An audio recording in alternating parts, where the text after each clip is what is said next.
can't believe it's been 15 years, man, since Young Jeezy debut album, man. That Thug Motivation 101, man. I can't believe it, man. 15 years, man. All you Young Jeezy fans, man. I can't believe it. This is seriously like a celebration. I'm glad he's still alive, still doing his thing. That definitely is a classic album, man. Anybody who say otherwise, man, they definitely a hater, man. Definitely a hater. And I'm not gonna lie, man, I used to be a heavy hater of Young Jeezy back in the day, especially when he first came out. When he first came out, I used to hate him. Talking about yams at his auntie house. I was like, man, this dude can't rap. He ain't got no punchlines.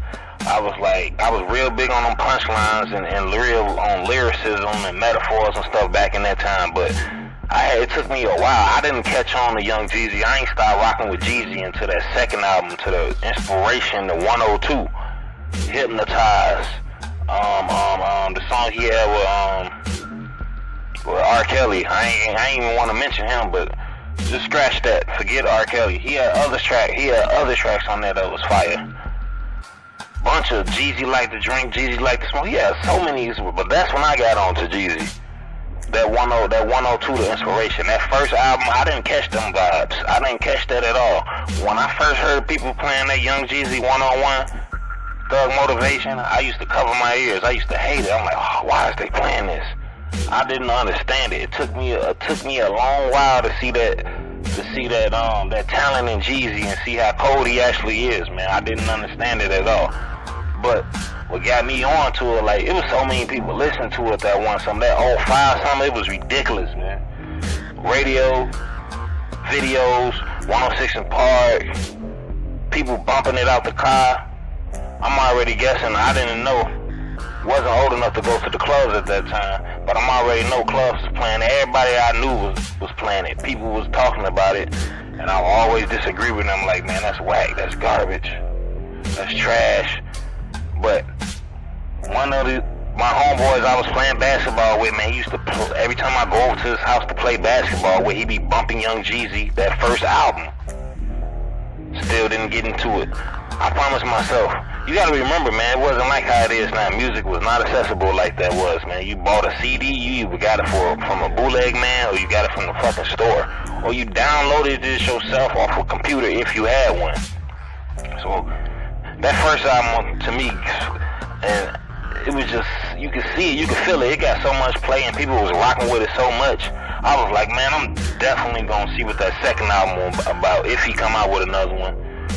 And that's exactly what I did, man. I was hearing it on the radio, seeing people rocking with it when that Inspiration 102 came out, and I got that on bootleg, of course.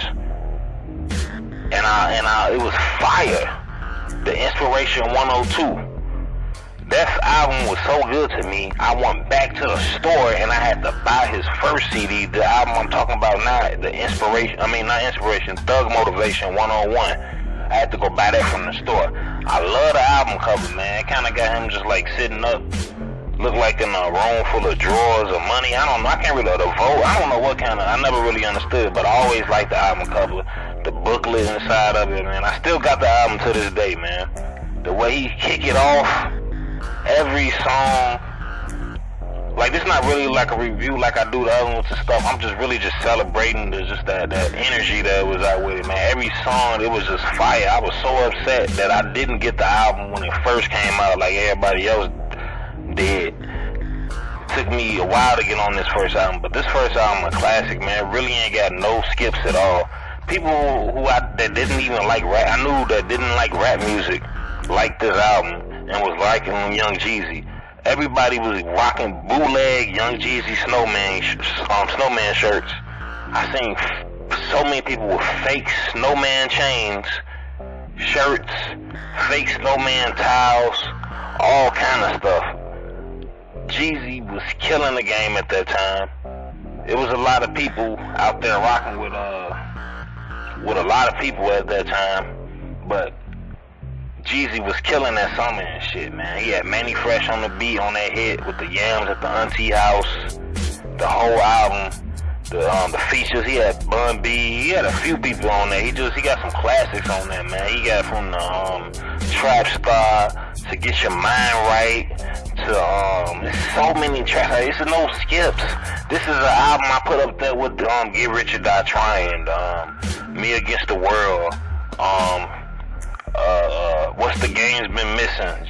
It's just so. I put it up there with them classic albums for sure, man. This is a definite classic album. There ain't really no skips.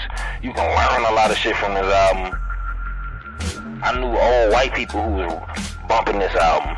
I knew nerds that was bumping this album. All kind of people was like rocking with Jeezy at this time, man. He had a great career, and this album had a bunch of car bangers. Some of the best songs ever to ride around in the car in. And listen to. Every beat be slapping pretty most. He got Jay-Z on the album, man. Come on now. He got Jay, Bun. He got Soul Melly. And that song he got with Jay-Z, to Go Crazy, he got classics on this album, man. Now that I just think about this again, man, this was a cold album. A lot of people say it's better than the second one. Back in the day, I used to argue. I used to say Inspiration was still better.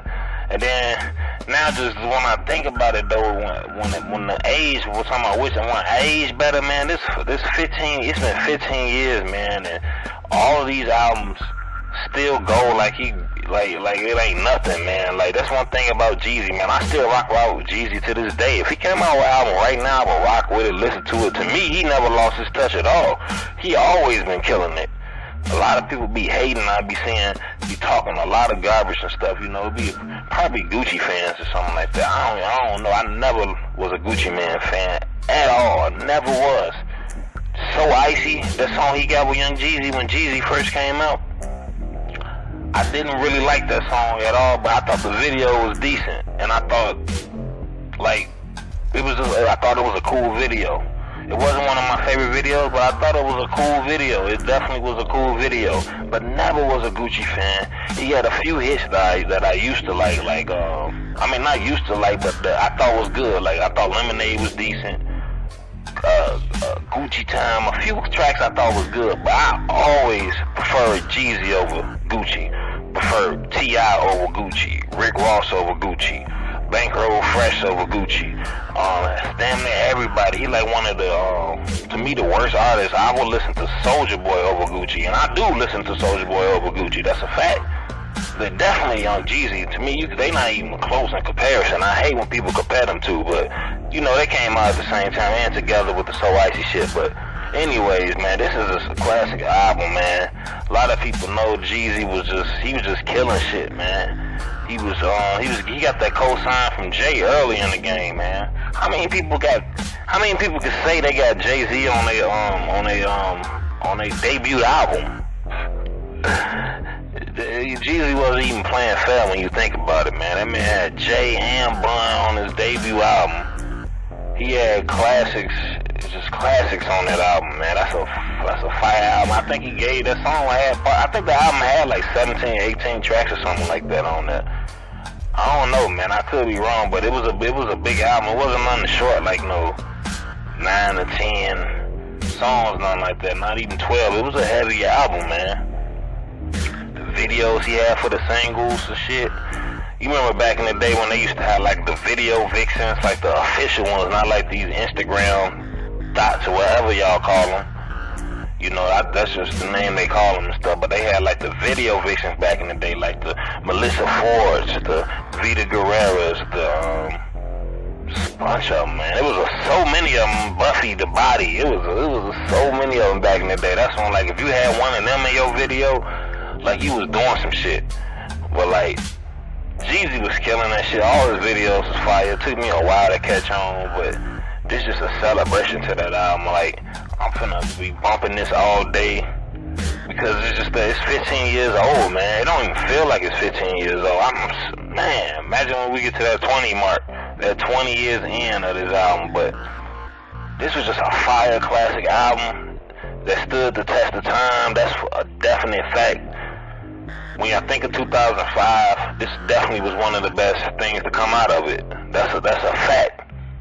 And Jeezy, from the ad-libs to the voice, the whole swag, the whole movement. He was keeping that shit official, man. The connection to the BMF, the Black Mafia family, Big Meech and all them. And when I first seen Jeezy, I seen him with Puff Daddy in a group called Boys in the Hood with some dude named Jody Breeze and a few other rappers. And then this dude just came out like solo, all by himself and shit. And he had his own squad for a minute, like I think the Corporate Thugs, USD, I don't know, but he was doing a lot of big shit around that time. He took off, man. He took off, man. He just took off. And that debut album was I'll put Jeezy debut album against anybody's first debut album. I want to see somebody battle Jeezy in a versus album, in a battle. They'll fuck around and get ate up and not even know it, man. They'll mess around, man. People be trying to sleep on Jeezy, man. But go listen to that first album. If you ain't got that album after all these years, man, you've been missing a big part of hip-hop history, man, if you ain't got it already. But if you already know about the Jeezy debut album, man, go listen to it again, stream it again, run them numbers back up. It's a fire album, man. Facts. We